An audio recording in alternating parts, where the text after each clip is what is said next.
السلام علیکم dear students, آئیے سیکھتے ہیں اشیاء خورد و نوش کے متعلق انگلش الفاظ۔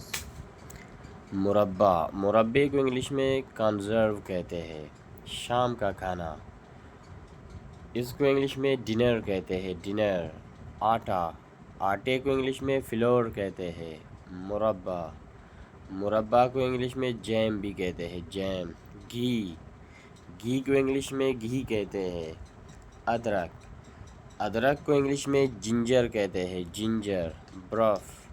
برف کو انگلش میں آئس کہتے ہیں، آئس۔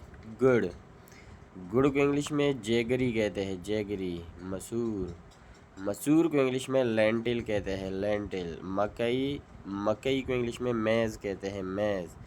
دوستو، یہ ویڈیو اگر آپ کو اچھی لگی ہو تو ہماری چینل اسٹڈی ود محمد ہاشم کو سبسکرائب ضرور کریں اور کمنٹ بھی کریں۔ شکریہ۔